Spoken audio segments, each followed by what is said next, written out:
Greetings, dear friends! I present to your attention the most common malfunctions and breakdowns that occur on the Audi Q3.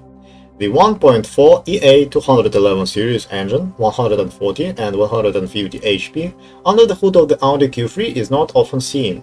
Firstly, it is rather weak for a premium car, and secondly, it only works with front-wheel drive versions of the model, and a crossover without 4WD, like cereal milk without milk, is a waste of money.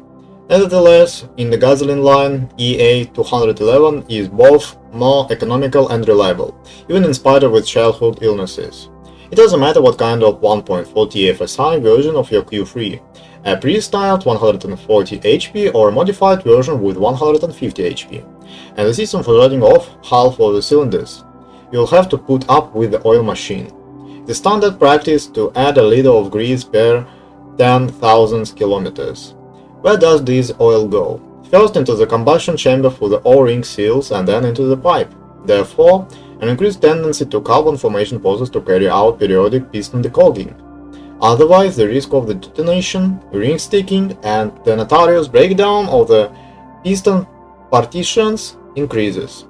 Rarely who is engaged in such prevention, so buying a Q3 for 1.4 TFSI with a mileage of more than 150 TKM seems more like a gamble.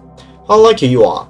The second weak point of the EA211 is turbocharging, or rather the actuator drive, which is famous in certain circles. It sometimes needs to be cleaned and lubricated, or just wait for the first errors in the ECU for overblowing or underblowing. Then the size of the investment will depend on only two things: whether the plastic drive has broken or not, whether the body of the unit has burst or remains intact. In the worst case, you will have to change the entire snail for a six-figure amount. Otherwise, 1.4 behaves docilely, being noted only by common Wagovsky source in the kind of chronic leaks of the pump on early runs and the chirping of the injection pump pusher. With proper care, the engine can safely roll off 250 to 300 TKM. However, few people bother with preventive work from the above. Rarely does anyone change the oil twice as often as the daily regulations. Therefore, in most cases, the engine is only enough for 200 to 250 TKM. Let's face it, the 2.0 engine, 170, 211 and 220 HP of the EA888 series, due to its unpredictability, is simply terrible in terms of choosing a used car, especially when it comes to pre-styling versions until 2014 EA888 second generation, but there are most of these modifications on sale. The first thing that aids the brain of motorists is the oil separator. Its delicate membrane tears even up to 50 TKM, disrupting the circulation of crankcase gases and increasing the already characteristic of these engines to the extent of obscenity. Fortunately, there is a cardinal solution, replacing the part with the original modernized one. Thanks, of course, to the caring Germans. But then it gets worse. The second stumbling block was the timing chain, calling it eternal. Language will not turn, because the average service life was about 80,000 kilometers, although there are no cases of critical wear with a sudden jump by one tooth and 60,000. The worst thing is that the stage chain works almost silently, and the only objective assessment of its resource is to check the remainder of the tensile road stroke every 20 TKM. Computer diagnostic displays only the degree of deviation from the initial value of the camshaft position. Therefore, the readings of the WASI diagnostician are only an indirect characteristic.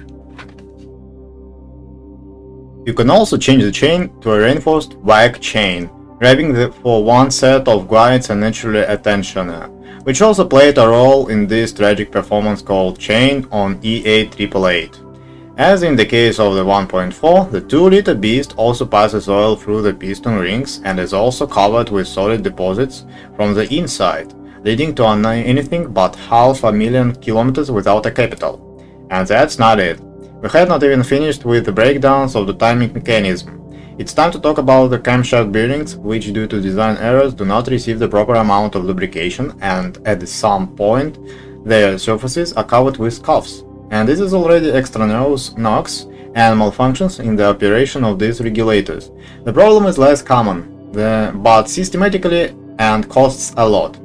The plastic manifold sometimes bursts at the seams, disrupting the composition of the mixture.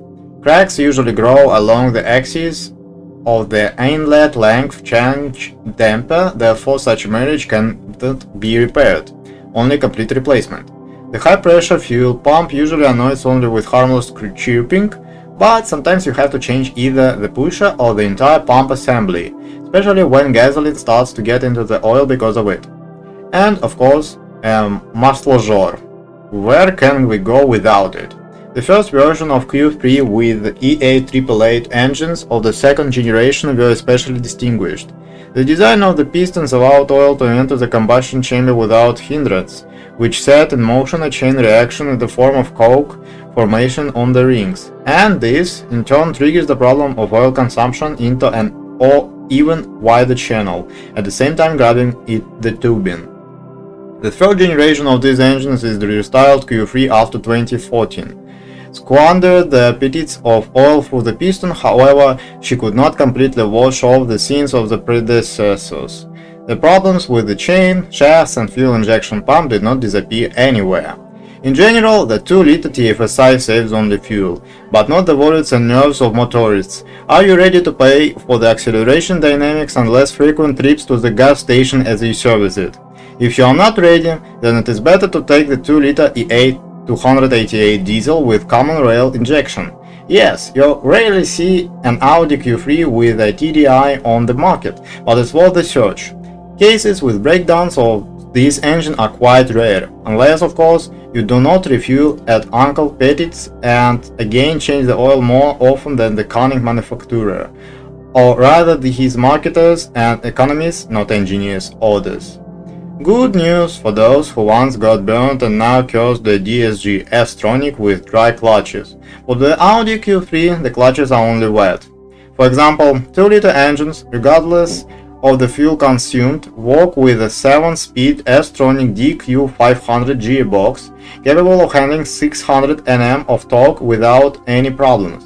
So that you understand, 320 Nm TFSI for such a box as an elephant's grain, the resource reserve turned out to be gigantic, especially given the low weight of the Q3. Provided that the oil is changed in a timely manner, the first signs of clutch wear do not appear earlier than 200 to 250 TkM. It's a pity that no one is safe from the premature breakdown of mechatronics, unpredictable in its disposition. There are repairs before, but unlikely dry DSGs, and even in comparison with the 2.0 gasoline engine, there are no weak points here, so there are rare misunderstandings. With a 6-speed DQ250 running only with 1.4, the story is the same. Before 200,000 km, the clutches are unlikely to give up. The all-wheel drive of the Audi Q3 was implemented from the outset using the 4th generation Haldex clutch. This unit can be reliable, but this will require you to periodically change the oil and do not to meddle in the sands and swamps at all, since the clutches and the pump do not tolerate overheating. After restyling of 2014, Haldex 4 was replaced by the 5th generation of the clutch with more developed characteristics. It's a pity that the filter has disappeared from the hydraulic system, so all our products circulate safely in a closed loop, and if the 4th generation made it possible to forget about changing the oil by 50 km, then the 5th generation forces you to change the lubricant every 30 to 40 TkM. Otherwise, Q3 will face the premature death of the pump or clutches, especially for those who like to drive into the forest jungle, for which such a purely open crossover is simply not intended. The chassis of the Audi Q3 requires the first repair early enough. For example, the support bearings in front McPherson, due to the unimpeded release of the lubricant, often begin to creak and crunch up to 50 TkM. By 100,000 km, you can prepare for more serious suspension repair. By this point, Q3 have adapted to put rubber bands from the charged version of the RS. They are tougher and more durable. Another thing is that comfort suffers too. Shock absorbers, like wheel bearings, live here for about 150 TkM, depending on the driving style and the quality of the roadway in your city. The rear suspension of the Audi Q3, or rather the silent blocks of numerous levers, Retain their factory parts quite well for the first 200,000 kilometers, and then you need to be ready to cut the brake-up bolts, since by this moment they are firmly attached. Steering problems are not often encountered. It is worth periodically monitoring the anthers of the steering rack, otherwise the expensive unit will wait for the release of lubricant, corrosion and retirement along with the electric booster under the knocking of increased backlash. There are such cases. Chips that do not understand where they come from and multiply instantly are already familiar to WAG lovers. So the body of the Audi Q3 after 100,000 kilometers from the rapids to the roof is covered with a scattering of bald spots in which you can see the rapids of the main culprit galvanizing. It's unpleasant. But the metal does not rot and the chips are purely cosmetic.